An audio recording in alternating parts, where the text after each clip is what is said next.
بسم اللہ الرحمن الرحیم اعوذ باللہ من الشیطان اللعین الرجیم بسم اللہ الرحمن الرحیم وبہ نستعین وہو خیر ناصر ومعین الحمدللہ رب العالمین وصلی اللہ علی محمد وآلہ الطیبین الطاہرین المعصومین۔ ہماری گفتگو کتاب المقاصد کے دوسرے حصے کتاب البیع کے مباحث میں جاری ہے، اور آج کے اس درس کا عنوان ایجاب اور قبول میں مطابقت کی شرط کا بیان اور متعاقدین کی اہلیت کا شرط۔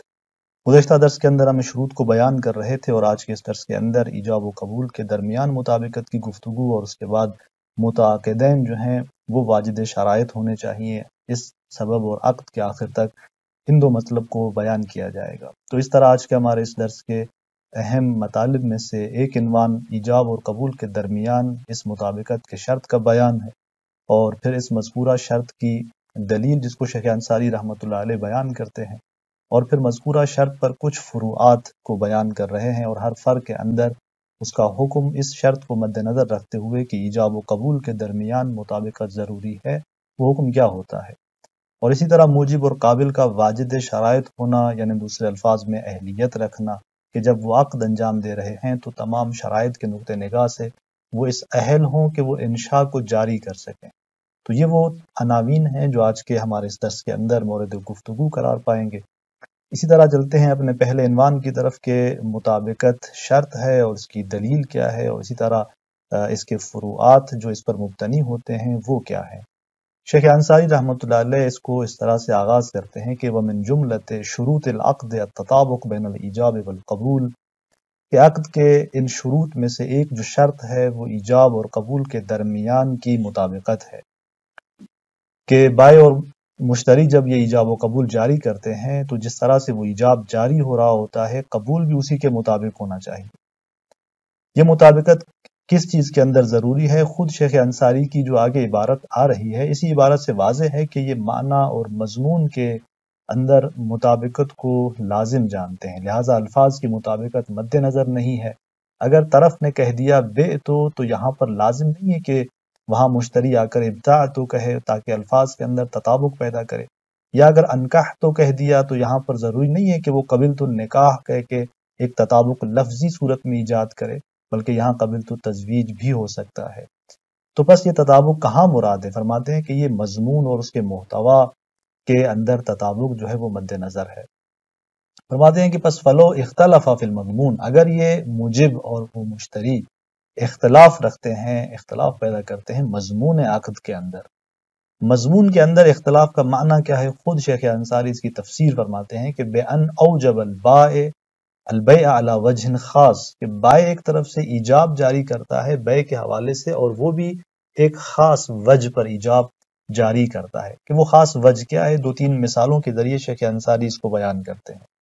من حیث خصوص المشتری، یا تو وہ وجہ خاص مشتری کی خصوصیت کو نظر میں رکھتے ہیں،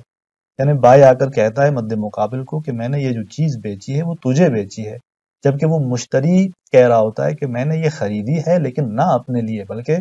اپنے کسی دوست کے لیے یا کسی اور شخص کے لیے مثلا۔ تو یہاں پر بائع نے ایجاب جاری کیا اس خاص مشتری کی خصوصیت کو نظر میں رکھتے ہوئے۔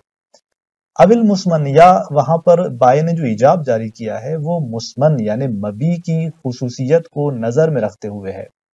اب الثمن، یا ثمن کی خصوصیت کو مد نظر رکھتے ہیں، یعنی وہ کہتا ہے کہ میں نے کتاب بیچی ہے، اب مشتری وہاں پہ کہتا ہے کہ نہیں میں نے کتاب نہیں کوئی اور چیز تم سے خریدی ہے۔ تو اس طرح سے ایجاب جاری ہوا ہے ایک خاص مبی کی خصوصیت کو نظر میں رکھتے ہوئے، یا ثمن یعنی ایک خاص مبلغ کو مد نظر رکھتے ہوئے، اور توابع العقد من الشروط، یا جو عقد کے توابع یعنی شروط میں سے ہیں، جس سے مراد وہ تمام شروط ہیں جو ضمن عقد ہوتی ہیں، یعنی انسان جب عقد انجام دیتا ہے تو اس عقد کے اندر مثلا جب کہتا ہے کہ میں نے یہ چیز تمہارے لیے بیچی، البتہ اس شرط کے ساتھ کہ 10 دن مجھے خیار حاصل ہوگا، تو یہ 10 دن جو کہہ رہا ہے مجھے خیار حاصل ہوگا، یہ ایک ایسی شرط ہے جس کو شرط ضمن العقد کہا جاتا ہے۔ تو اس طرح اسی شرط ضمن عقد جو ہے اسی کی خصوصیت کو نظر میں رکھتے ہوئے بائع نے ایک ایجاب جاری کیا ہے۔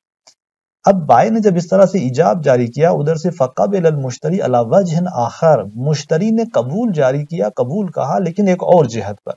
اگر اس نے مشتری کی ایک خاص خصوصیت کو نظر میں رکھا تو مشتری نے ایک اور خصوصیت کو، ایک اور جہت کو نظر میں رکھا۔ اگر مبی کی ایک خاص خصوصیت کو بائے نے نظر میں رکھا ہے تو مشتری نے وہاں مبی کی ایک اور جہت کو نظر میں رکھا ہے، تو یوں تطابق جو ہے مضمون کے اندر نظر نہیں آتا۔ گرچہ اس نے بے تو کہہ دیا، بیت الکتاب، اور ادھر اس نے قبل تو کہہ دیا، الفاظ کے اندر شاید مشکل نہ ہو، تطابق بھی پایا جاتا ہو، لیکن مضمون کے اندر تطابق نہیں پایا جاتا، وہ مطابقت حاصل نہیں ہوتی۔ تو شیخ انصاری رحمۃ اللہ علیہ فرماتے ہیں کہ فَلَوْ اخْتَلَفَ، اگر اس طرح سے مضمون کے اندر ان کا اختلاف وجود پائے تو لم ینعقد، یہ معاملہ منعقد نہیں ہوگا۔ اس کے بعد اس کی شرط کیا ہے کہ یہ جو ہم کہہ رہے ہیں کہ ایجاب و قبول کے درمیان مطابقت ضروری ہے، اس کی شرط کی جو دلیل ہے اس کی طرف اشارہ کرتے ہیں کہ وَوَجْهُ هَذَا الاشتراط واضح، اس شرط کی جو دلیل ہے وہ واضح ہے، وَهُوَ مَأْخُوذٌ مِنْ اعتبار القبول، اور یہ اخذ کی گئی ہے قبول کے اعتبار سے، وَهُوَ الرِّضَا بِالْإِيجَاب، قبول کیا ہے؟ قبول رضا بالایجاب ہے۔ مشتری جب قبول جاری کرتا ہے تو درواقع وہ بائع کے اس ایجاب کی نسبت رضایت کا اعلان کر رہا ہوتا ہے۔ تو اب ظاہر ہے جس طرح سے بائع نے ایجاب جاری کیا ہے، جس خاصیت اور وجہ پر اس نے ایجاب جاری کیا ہے، تو قبول بھی اسی کے مطابق ہونا چاہیے، جو کہ قبول کا معنی رضا بالایجاب ہے۔ جب معنی رضا بالایجاب ہے تو اسی ایجاب کی رضایت مد نظر ہے جو بائع نے ایجاب کی ہوئی ہے۔ تو اس طرح سے اسی قبول کو جو معتبر جانا گیا اور قبول کا معنی رضا بالایجاب کیا گیا، اسی سے یہ بات روشن ہو جاتی ہے کہ پس ضروری ہے کہ ایجاب و قبول کے درمیان میں مطابقت ہونی چاہیے۔ اس کے بعد مذکورہ اس شرط پر مبنی کچھ فروعات ہیں جو شیخ انصاری یہاں پر بیان کرتے ہیں اور ان کے حکم کی طرف اشارہ کرتے ہیں۔ جب ہم نے کہا کہ ایجاب و قبول کے درمیان میں مطابقت ہونی چاہیے، تو اب آپ ان مسائل کو دیکھیں کہ فَحِينَئِذٍ لَوْ قَالَ، اگر کوئی شخص آ کر یہ کہتا ہے کہ بِعْتُهُ مِن مُوَكِّلِكَ بِكَذَا، میں نے یہ چیز تمہارے موکل کو بیچی فلاں مبلغ کے مقدار، فقال، اور وہاں پر جو ہے اس نے کہا کہ اشتریتہ لنفسی، اس نے کہا میں نے تیرے موکل کے لیے یہ چیز بیچی ہے، لیکن وہ کہہ رہا ہے کہ اشتریتہ لنفسی، مشتری نے اسے خریدا اپنے لیے۔ فرماتے ہیں کہ لم ینعقد، یہ معاملہ منعقد نہیں ہوگا، چونکہ یہاں پہ بظاہر تطابق جو ہے وہ وجود نہیں رکھتی۔ اسی طرح ایک اور مسئلے کے اندر وَلَوْ قَالَ بِعْتُ هَذَا مِن مُوَكِّلِكَ، کہ میں نے یہ جو ہے تمہارے موکل کو چیز بیچ دی، فقال الموکل الغیر المخاطب، اب موکل جو کہ مخاطب نہیں ہے، جو کہ یہاں پر اس کا وکیل موجود ہے، اور بائع اس وکیل کو مخاطب کرتے ہوئے کہہ رہا ہے کہ میں نے تیرے موکل کے لیے یہ چیز بیچی ہے، لیکن وہاں سے جو جواب آ رہا ہے وہ وکیل کی جانب سے نہیں ہے، بلکہ خود موکل جو کہ غیر مخاطب ہے، چونکہ وہاں اس مجلس عقد کے اندر موجود تھا، تو اس نے جب یہ معاملہ ہوتے ہوئے سنا، بجائے اس کے کہ وکیل قبل تو کہے، موکل خود آ کر قبل تو کہہ رہا ہوتا ہے۔ تو آپ فرماتے ہیں کہ صح، یہ معاملہ درست ہے، اس لیے کہ یہاں پر جو مطابقت ہے، چونکہ وہ موکل بھی درواقع اگر وکیل قبل تو کہتا، درواقع موکل نے قبل تو کہا ہے، تو اس طرح سے یہ تطابق اور مطابقت حاصل ہو جاتی ہے اور معاملہ درست ہے۔ پھر فرماتے ہیں کہ وَقَذَا لَوْ قَالَ بِعْتُكَ فَأَمَرَ الْمُخَاطَبَ وَكِيلُهُ بِالْقَبُولِ، اور فَأَمَرَ الْمُخَاطَبُ وَكِيلُهُ بِالْقَبُولِ فَقَبِلَ، فرماتے ہیں کہ قضا یعنی اسی طرح، یعنی یہ معاملہ درست ہے جس طرح اوپر کا معاملہ درست تھا، کہ اگر وہ کہتا ہے کہ بِعْتُكَ، میں نے یہ چیز تجھے بیچی، وہیں پر فَأَمَرَ الْمُخَاطَبُ وَكِيلُهُ، جو مخاطب تھا وہ درواقع موکل تھا، اس نے اپنے وکیل کو امر کیا بالقبول، یعنی اس معاملے کو انجام دینے کے لیے اور قبول کہنے کے لیے، فقبل، اور اس وکیل نے قبول جاری کیا، تو فرماتے ہیں کہ قضا یعنی یہ معاملہ بھی درست ہے، منعقد ہے، چونکہ اس کے درمیان وہ مطابقت جو ہونی چاہیے وہ حاصل ہو جاتی ہے۔ وَلَوْ قَالَ بِعْتُكَ الْعَبْدَ بِقَضَا، فرماتے ہیں کہ اگر وہ کہتا ہے بائع کہ میں نے عبد تجھے فلاں مبلغ میں بیچا، تو فقال، ادھر سے مشتری کہتا ہے اشتریت نصفہ بتمام الثمن او نصف ہی، میں نے اس کے آدھے کو خریدا پوری اس قیمت میں یا اس قیمت کے آدھے کے مقابلے میں، فرماتے کہ لم ینعقد، یہ معاملہ منعقد نہیں ہوتا۔ اب آپ اس معاملے کے اندر دیکھیں، ادھر سے انہوں نے کہا کہ بعتک علی العبد، یعنی مبی جو ہے وہ عبد قرار دی جا رہی ہے، تو یہاں پر ایجاب اس مبی کی خصوصیت کو نظر میں رکھتے اس نے جاری کیا، اور ادھر سے جو مشتری نے کہا اشتریت نصفہ، تو یہ نصفہ یعنی مطابقت نہیں رکھتا اس مبی کے جس کے ایجاب کو بائع نے جاری کیا ہے۔ تو اس طرح سے آپ فرماتے ہیں کہ لم ینعقد، یہ جو معاملہ ہے یہ منعقد نہیں ہوگا اور مورد اشکال قرار پاتا ہے۔ وَقَضَا لَوْ قَالَ، اسی طرح ایک اور فرض جو یہاں پر بیان کرتے ہیں اسی ایجاب و قبول کے درمیان مطابقت کی بنیاد پر کہ اگر وہ بائے آ کر کہتا ہے کہ بعتک العبد ب100 درہم. یہاں تک آپ دیکھیں پیچھے جو مثالیں دی گئیں اس کے اندر مسمن جو ہے اس کی خصوصیت کو بائے نے نظر میں رکھا تھا،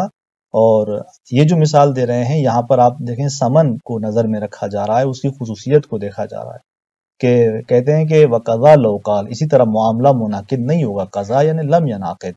کب جب وہ کہتا ہے کہ بعتک العبد، میں نے تجھے یہ عبد بیچا ب100 درہم، 100 درہم کے مقابلے میں. فقال، ادھر سے مشتری کہتا ہے کہ اشتریتہ ب10 دینار، میں نے اس کو 10 دینار کے مقابلے میں خریدا. تو اب آپ یہاں دیکھیں کہ جس سمن کو اور جس سمن کی جہت کو نظر میں رکھتے ہوئے ایجاب جاری کیا تھا، مشتری نے قبول اسی کے مطابق جاری نہیں کیا، تو قضا یعنی لم ینعقد، یہ معاملہ بھی منعقد نہیں ہوگا. اسی طرح فرماتے ہیں کہ وَلَوْ قَالَ لِلْإِثْنَيْنِ، اگر وہ دو شخص کو مخاطب قرار دیتا ہے اور انہیں کہتا ہے کہ بِعْتُكُمَا الْعَبْدَ بِأَلْفٍ، میں نے تم دونوں کو یہ غلام 1000 دینار یا درہم کے مقابلے میں بیچا. فَقَالَ أَحَدُهُمَا، ان میں سے ایک شخص کہتا ہے کہ اشتریت نصفہ بنصف الثمن، میں نے اس کا آدھا سمن کے آدھے کے مقابلے میں خریدا. لم یقع، آقا فرماتے ہیں کہ یہ معاملہ واقع نہیں ہوگا، کیونکہ وہاں وہ کہہ رہا ہے کہ بعتکما العبد، یعنی اس کی جو نظر ہے اس ایجاب میں وہ اس عبد کو مجموع کے عنوان سے دینا مد نظر ہے، جبکہ یہاں پر ان میں سے ایک آ کر اس کی اس بے ایجاب کے مقابلے میں قبل تو جاری کر رہا ہے، یعنی درواقع وہ مجموع عبد جو ہے جس کے عنوان سے ایجاب جاری ہوا تھا، قبول اس پورے عبد کے عنوان سے جاری نہیں ہو رہا بلکہ نصف عبد کے اعتبار سے قبول جاری ہو رہا ہے، تو یہاں تطابق حاصل نہیں ہوتا. وَلَوْ قَالَ كُلٌّ مِّنْهُمَا ذَلِكَ، لیکن اگر وہ دونوں یہی کہتے ہیں، یعنی اگر فرض کرتے ہیں کہ بائے نے جیسے ہی کہا بِعْتُكُمَا الْعَبْدَ بِأَلْفٍ، اور وہاں سے دو مشتری یعنی وہ دونوں میں سے ہر ایک الگ انداز میں کہتے ہیں کہ اشتریت نصفہ بنصف الثمن، ایک نے بھی اس طرح کیا کہ میں آدھا خرید رہا ہوں آدھے ثمن کے مقابلے میں، دوسرا بھی یہی بات کہہ رہا ہے کہ میں آدھا خرید رہا ہوں آدھے ثمن کے مقابلے میں، تو آپ فرماتے ہیں کہ لا یبعد الجواز، بعید نہیں ہے کہ اس صورت میں یہ معاملہ جائز ہو جائے، کیونکہ بائے کا جو مقصود تھا وہ یہ تھا کہ ان دونوں کو ایک مکمل اور مجموعی صورت میں عبد حوالے کرے، اور وہ بھی یہ عبد جو ہے دونوں آدھے آدھے اعتبار سے لے رہے ہیں، لیکن بہرحال پورا عبد ان کو ہی مل رہا ہے، تو اس اعتبار سے تطابق حاصل ہو جاتا ہے. وَنَحْوُهُ لَوْ قَالَ الْبَائِعُ، فرماتے ہیں کہ اسی طرح ہے اگر بائے کہتا ہے کہ بِعْتُكَ الْعَبْدَ بِمِئَةٍ فَقَالَ الْمُشْتَرِي، کہ بائے نے کہا کہ میں نے اس عبد کو تجھے 100 درہم کے مقابلے میں بیچا، اور مشتری کہتا ہے اشتریت کل نصف منہ ب50، کہ اس عبد کے آدھا جو ہے یعنی اس پورے کا آدھا میں نے اس قیمت کے آدھے کے مقابلے میں خرید کیا. اب یہاں پر آپ فرماتے ہیں کہ وفیہ اشکال، یعنی اسی معاملے کے اندر اشکال کا مطلب یہ ہے کہ یعنی ایک جہت سے یہ معاملہ مشکل رکھتا ہے اور ایک جہت سے اس کو جائز قرار دیا جا سکتا ہے. مشکل رکھتا ہے کیونکہ وہی علت یہاں پر آئے گی کہ بائے کا جو غرض ہے وہ مجموع عبد کو دینا تھا، جبکہ یہاں پر مشتری جو ہے وہ کہہ رہا ہے کہ میں اس کے جو ہے وہ ہر آدھے کو یعنی آدھی قیمت اس میں 50 میں خرید رہا ہوں، تو ہر آدھے کو جب 50 میں خرید رہا ہوں تو یہاں پر بھی آپ فرماتے ہیں کہ غرض اس بائے کی حاصل ہو جاتی ہے ایک اعتبار سے، تو لہٰذا یعنی وہاں پر اس نے کہا کہ میں عبد کو 100 درہم کے مقابلے میں بیچتا ہوں، اور ادھر سے مشتری جو ہے وہ 50 کی قیمت میں ہر ایک آدھے کو خرید رہا ہے، تو یہاں پر آپ فرماتے ہیں کہ درست ہے، وجہ جواز موجود ہے چونکہ اس کا غرض اس لحاظ سے حاصل ہو جاتا ہے، اور عرف کے اعتبار سے یہاں پر اس طرح کی عبارت کے اندر کوئی فرق نہیں کرتا کہ وہ اس طرح سے قبول جاری کرے. تو یوں ہم دیکھتے ہیں کہ یہ وہ متفرعات ہیں جو ہمارے اوپر، البتہ یہاں پر وہ جو وجہ اشکال جیسے آگے نے کہا کہ فی اشکال، اس کو اگر دیکھا جائے جہت اشکال کو، تو یہ کہا جا سکتا ہے کہ یہ ایک عقد جو کہ دو عقد کی طرف منحل ہوتا ہے، یعنی اشتریت کل نصف منہ ب50، یعنی درواقع عبد کے دو حصوں کو تقسیم کرتے ہوئے پھر ہر ایک حصے کو الگ انداز سے 50 کے مقابلے میں خرید رہا ہے. اس کا مطلب یہ ہوگا کہ یعنی ایک عقد منحل ہو جائے دو عقد کی طرف، یہ جو جہت اشکال پائی جاتی ہے اسی وجہ سے کافی اشکال ہو. لیکن دوسری جہت سے ہم دیکھتے ہیں کہ غرض حاصل ہے تو لہذا مشکل ایجاد نہیں ہوتی. اس کے بعد جو ہے وہ موجب اور قابل کے اہلیت کے حوالے سے آغا ایک اور شرط کو بیان کرتے ہیں کہ ومن جملت شروط فی العقد، کے انہی شروط میں سے ایک جو شرط ہے ان یقع کل من ایجابہ وقبولہ فی حال یجوز لکل واحد منہما الانشاء، کہ ایجاب اور قبول میں سے ہر ایک جو ہے وہ ایک ایسے حال میں واقع ہو کہ جائز ہو ان میں سے ہر ایک کے لیے انشاء، یعنی انشاء جو ہے ان کے لیے مشکل ایجاد نہ کرے، یعنی آخر تک جو ہے وہ یہ اہلیت اور قابلیت رکھتے ہوں کہ انشاء جاری کر سکیں۔ ابھی اسی کے مطابق آپ فرماتے ہیں کہ فلوکان المشتری فی حال ایجاب البائع